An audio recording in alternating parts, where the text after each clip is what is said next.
Dear students, हमारे पास class 8 exercise 7.2 का question number 1 है और इसमें कह रहा है during a sale a shop offered a discount of 10% on the mark prices of all items.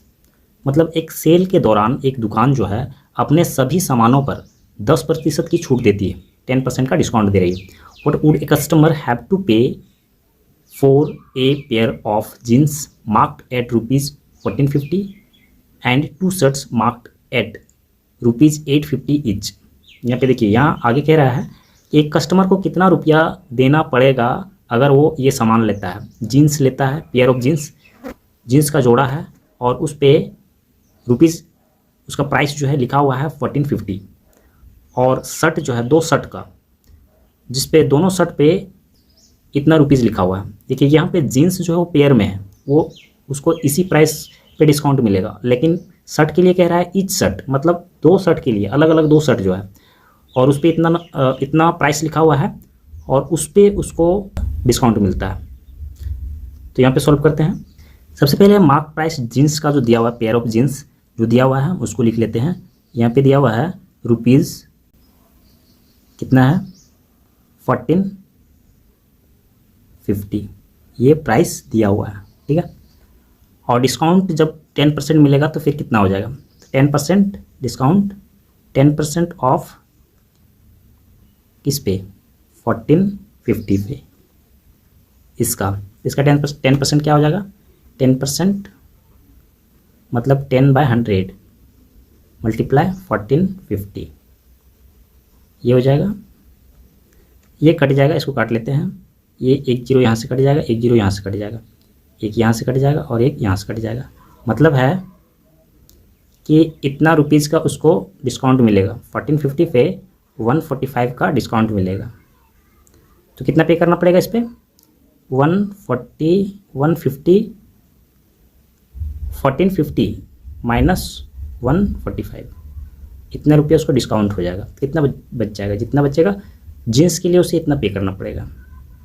कितना हो गया, ये 5 जीरो में से 5 तो 10 में से 5 जीरो, 10 में से 5 तो 5 हो गया, यहाँ पे 5 हो गया और यहाँ पे हो गया 4 में से 4 तो यहाँ 0 हो जाएगा और यहाँ पे 4 में से 1 3 और 1, ये 1305 रुपीज़ उसको पे करना पड़ेगा जीन्स के लिए। और शर्ट के लिए एक शर्ट के लिए, या फिर हम यहाँ पे 2 शर्ट के लिए भी निकाल सकते हैं, तो इसको हम डबल कर देंगे। 2 शर्ट का प्राइस कितना हो जाएगा, एक शर्ट का हो गया रुपीज़ 850, एक शर्ट के लिए 850 हो रहा है, तो 2 शर्ट के लिए कितना हो जाएगा मल्टीप्लाई 2, ये हो गया 1700 रुपीज़। इतना 2 शर्ट का प्राइस जो है इतना हो गया।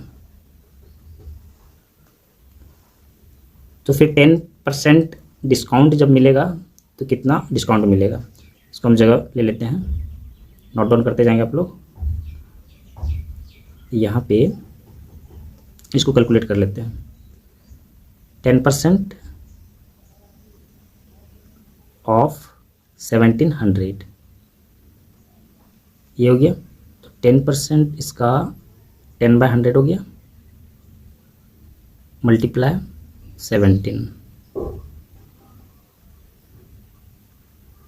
कट जाएगा ये, एक जीरो यहाँ से और एक जीरो यहाँ से, एक जीरो यहाँ से काट देते हैं और एक यहाँ से काट देते हैं। कितना हो गया 170, इतना रुपीज़ का उसको छूट मिलेगा, रुपीज़ 170। तो इसमें से इतना का छूट मिलेगा, तो मतलब है कि उसको 2 शर्ट के लिए कितना प्राइस पे करना पड़ेगा, 17 माइनस 170, इतना रुपये उसको पे करना पड़ेगा। इक्वल टू इतना रुपीज़ नहीं, एक्चुअली माइनस करने के बाद आएगा, तो यहाँ पे हम माइनस कर देते हैं। तो 0 में से तो ये 0 हो गया और ये 0 में से 7 तो 10 हो जाएगा। यहाँ पे 10 में से 7 3 और यहाँ पे हो गया 6 में से 1 5 और यहाँ पे हो जाएगा 1। इतना रुपीज़ शर्ट के लिए उसको पे करना पड़ेगा। तो फाइनली जो है उसको टोटल कितना पे करना पड़ेगा, थोड़ा सा और जगह बनाते हैं। अब यहाँ पे उसे पे करना पड़ेगा, कस्टमर वुड हैव टू पे, यहाँ पे कस्टमर वुड हैव टू पे, सबसे पहले इतना हो गया, ये और ये इन दोनों को ऐड कर देते हैं, हमें आंसर मिल जाएगा। ये हो गया 1305 प्लस 1530 इक्वल टू रुपीज़ 5 और 0 5 हो गया, और 0 और 3 3 हो गया, 3 और 5 8, 112 2835 रुपीज़, इतना रुपीज़ उसे पे करना पड़ेगा पेयर ऑफ जीन्स और 2 शर्ट के लिए। कंप्लीट हो गया, यही इसका आंसर है क्वेश्चन नंबर 1। नेक्स्ट क्वेश्चन लेते हैं।